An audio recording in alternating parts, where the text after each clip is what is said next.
Le coach national, la tâche s'annonce ardue malgré le parcours sans faute des Verts lors du premier tour. Jamel Ould Abbès comparaît ce matin devant le conseiller enquêteur de la Cour suprême en tant qu'ancien ministre de la Solidarité nationale.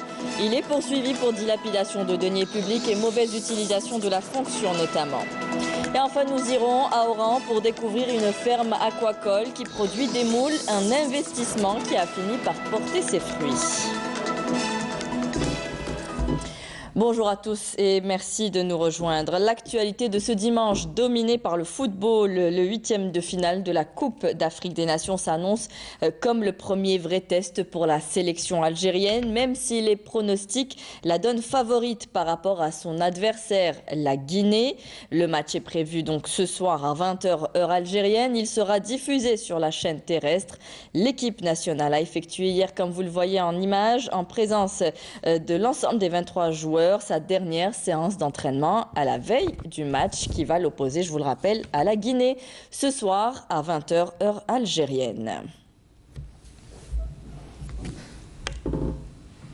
Et même si notre équipe est donnée favorite, le coach Jamel Belmadi a considéré que la tâche s'annonce ardue contre un adversaire coriace qui, statistiquement, est largement devant l'Algérie avec 4 victoires contre seulement 2 pour l'Algérie dans l'historique des confrontations officielles entre les deux pays. Il l'a annoncé lors d'une conférence de presse. Je vous propose d'écouter sa déclaration ainsi que celle de l'entraîneur de la Guinée, Paul Pout. La préparation du point de vue psychologique a été faite, mentale, a été faite depuis pas mal de temps maintenant. Les joueurs ont envie de continuer dans cette compétition. On doit être réaliste dans le football. Actuellement, c'est l'Algérie qui est la meilleure équipe, qui est en pleine confiance, qui ont démontré c'est quoi le football moderne.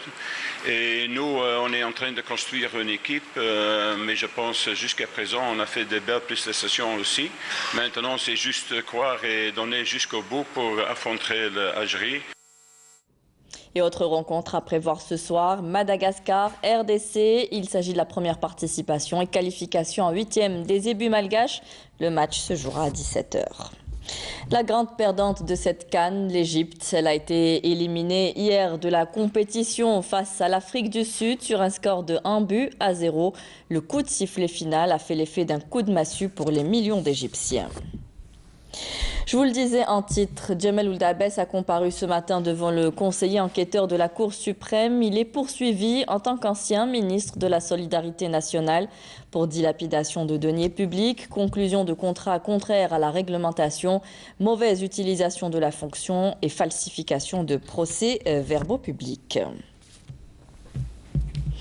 Autre actualité de ce dimanche, le sommet de l'Union africaine qui s'est ouvert ce matin à Niamey. Ce 12e sommet sera consacré exclusivement au lancement opérationnel de la zone de libre-échange continentale africaine qui doit constituer un pas vers la paix et la prospérité en Afrique. Le Premier ministre est arrivé hier au Niger pour représenter le chef de l'État Abdelkader Ben Salah Nourdine Bedoui, est accompagné du ministre des Affaires étrangères Sabri Boukadoum ainsi que du ministre du Commerce Saïd Djellab. Et à l'ouverture du sommet de l'Union africaine, les chefs d'État et de gouvernement ont pris la traditionnelle photo de famille.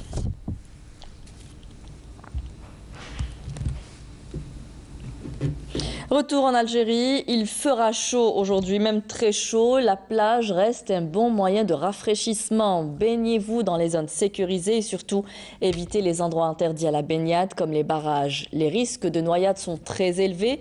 Une campagne de sensibilisation sur les dangers de la baignade dans les barrages a justement été lancée hier. Les détails avec Nassima Imloul. Depuis le lancement de la saison estivale, 5 noyades ont été enregistrées par la Direction générale de la sécurité des barrages. Une problématique à laquelle fait face le gouvernement à travers plusieurs décisions, notamment l'octroi aux investisseurs de 4 agréments visant la création de plages artificielles dans les barrages de 4 wilayas, à savoir Tichihaf Béjaïa, Taksept dans la wilaya de Tizi Ouzou, Douira Alger et enfin le barrage de Boukerden dans la wilaya de Tipaza.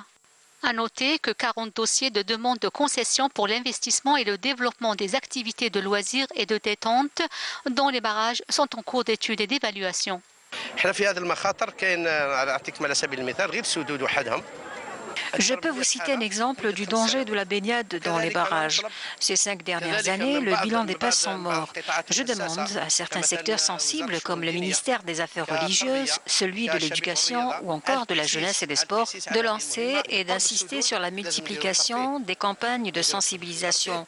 Il faut aussi une série d'activités culturelles près des barrages.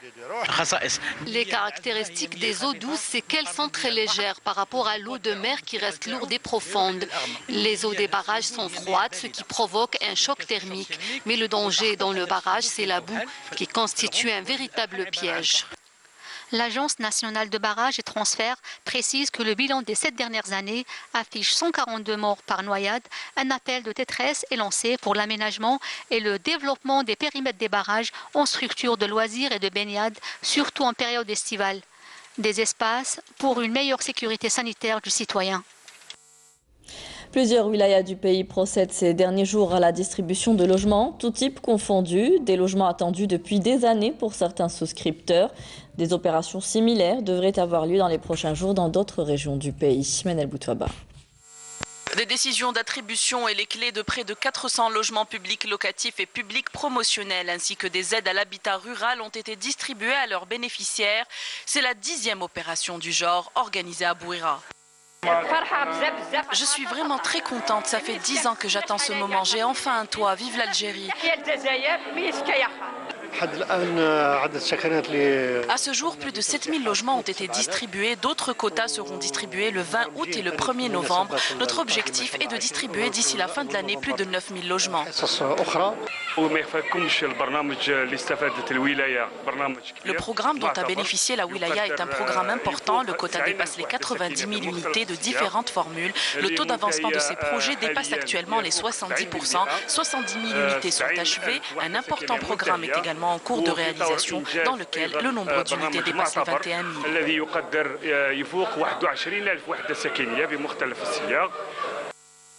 Direction l'est du pays, au cœur des Aurès, dans la wilaya de Khanchla, où 350 décisions d'attribution de logements publics locatifs ont été attribuées à leurs bénéficiaires des communes de Qaïs, Ouladrchesh et Chachar.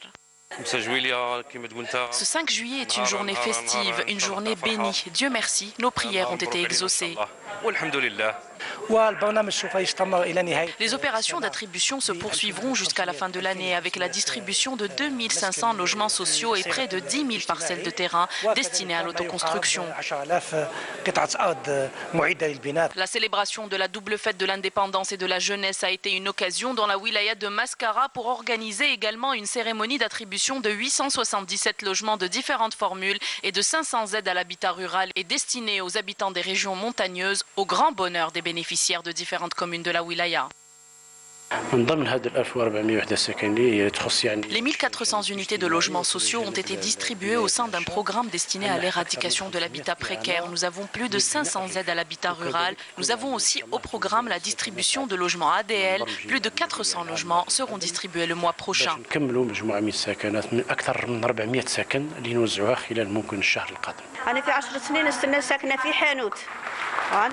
J'attends ce logement depuis 10 ans. J'ai 2 enfants et j'habitais dans un magasin. Dieu merci. Aujourd'hui, j'ai enfin un toit. Je suis vraiment heureuse. Même chose à Ghardaya où un important quota de logements a été attribué à ces heureux bénéficiaires après des années d'attente. Je viens de recevoir ma décision d'attribution. J'en suis très heureux. Dieu merci et j'espère que ceux qui n'ont pas encore eu de logement pourront enfin en bénéficier. Nous avons distribué aujourd'hui de façon symbolique les clés de logement à leurs bénéficiaires. Plus de 400 unités ont été attribuées, sans oublier les parcelles de terrain et les aides financières de l'ordre de 100 millions de centimes. Le parc de logement de la wilaya de Ghardaya se compose de près de 120 000 unités, tout type confondu, avec un taux d'occupation estimé à 4 personnes par habitation, selon les données du secteur de l'habitat. Le gouvernement a donné son aval pour le lancement dans les prochains jours de la réalisation du tronçon reliant la station de la place des Martyrs à Bab el-Oued dans le cadre de l'extension du métro du côté ouest. Quant aux travaux d'extension du côté est, eux sont qualifiés de très avancés par le premier responsable du secteur, Badi Amarni.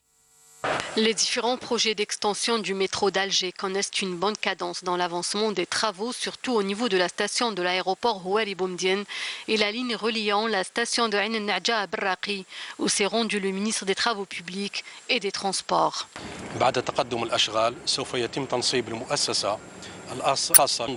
Au vu de l'avancée enregistrée dans les travaux, il sera procédé à l'installation de l'entreprise spécialisée des systèmes et de l'aménagement pour accélérer la réalisation de ce grand projet. Ajoutez à cela la réception dans 2 semaines d'un gros joint pour creuser le tunnel reliant les différentes stations qui sont en phase d'achèvement par l'entreprise Cosider.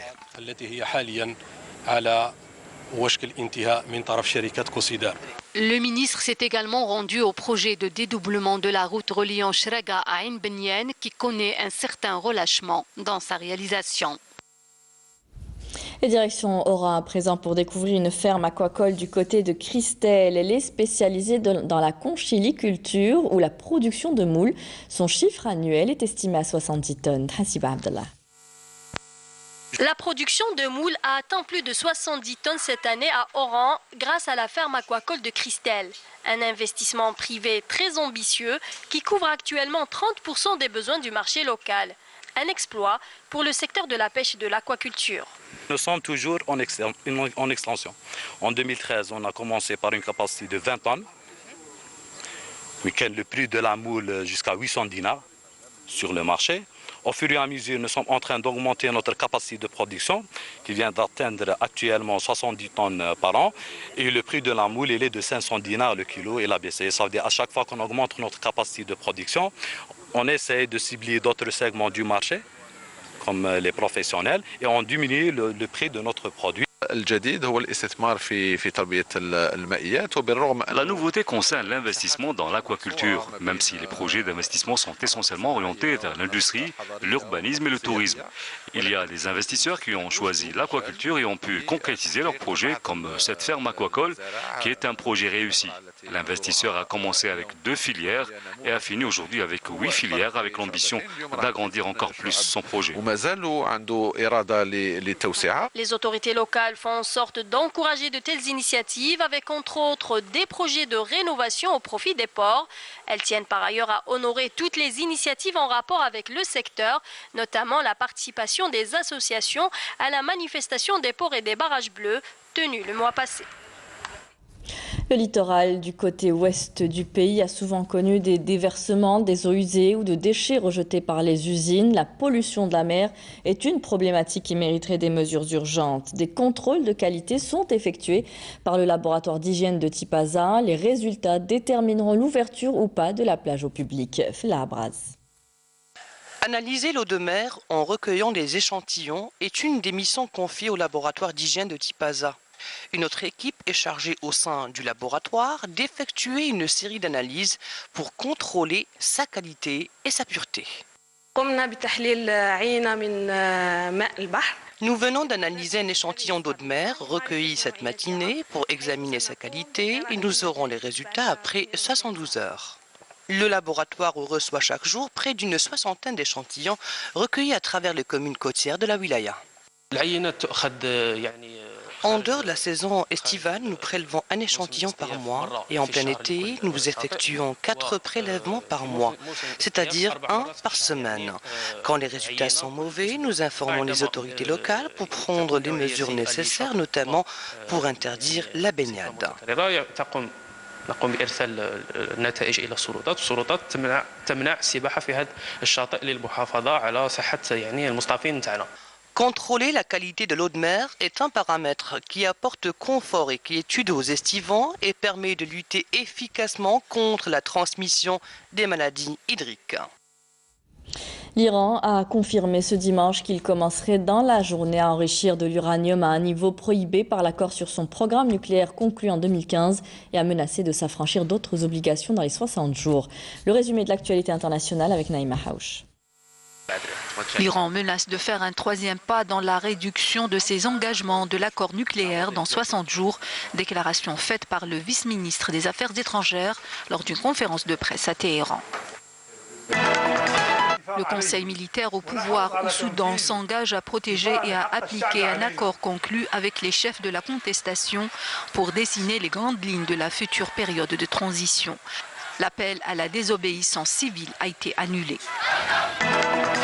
Un charnier avec environ 200 corps, dont ceux de personnes apparemment exécutées, a été découvert près de Raqqa, ancienne capitale du groupe terroriste autoproclamé État islamique dans le nord de la Syrie.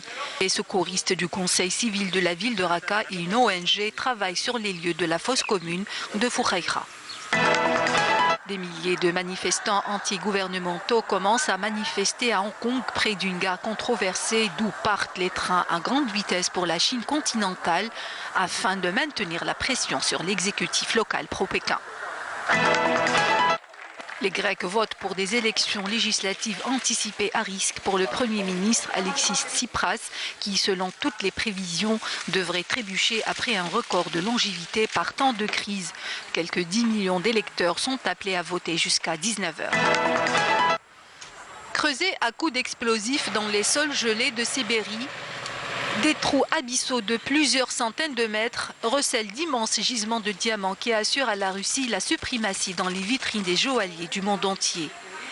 Début juillet, le thermomètre affiche plus de 30 degrés Celsius dans la petite ville de Myrny. Le soleil qui ne se couche que 4 heures par jour brille presque en permanence. Cela ne saurait durer.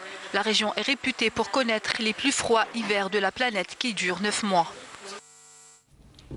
Retour au pays, un hommage a été rendu hier au défunt comédien Omar Tayan, disparu il y a une année. Sa carrière, parfois méconnue, a été retracée. Omar Tayan était un homme de théâtre, de cinéma et sa voix a longtemps accompagné les auditeurs sur les ondes de la radio et de la télévision algérienne. Je vous propose de revenir sur cet hommage avec Siham Kenouch. C'est en présence d'un bon nombre d'artistes qu'un hommage a été rendu à un grand nom de la télévision et de la radio algérienne, Omar Tayan. Le défunt a disparu depuis un an déjà. Sa femme et son fils ont été honorés par l'occasion. Et ça nous fait chaud au cœur, bien sûr. هذه فكرتنا في ذكرى وفاته.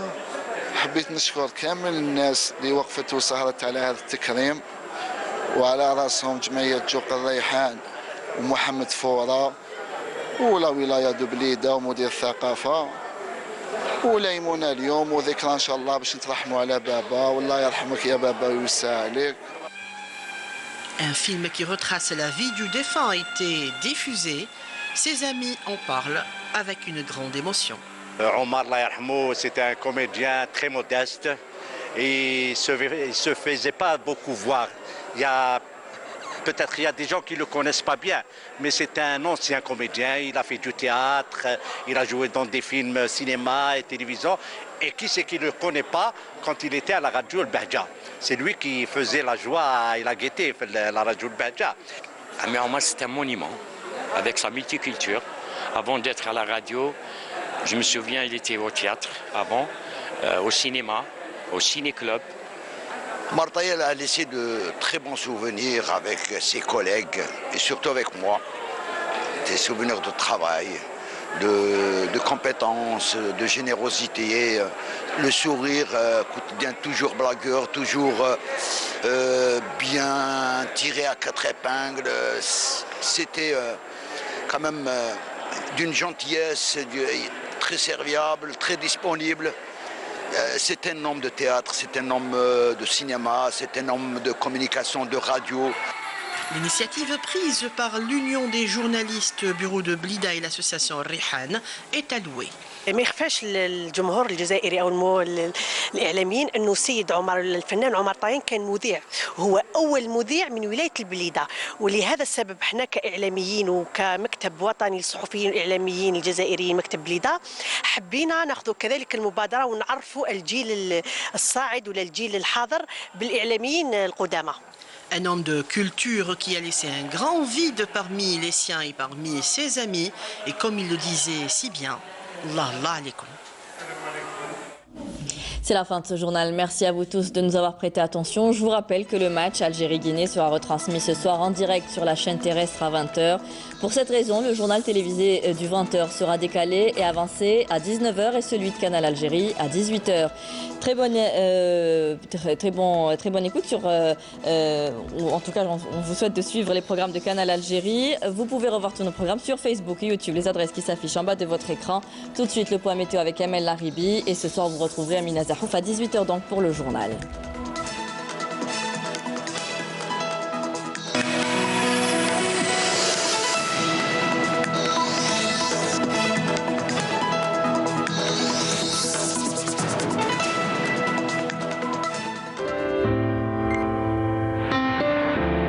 Suivez l'air du temps avec Mobilis.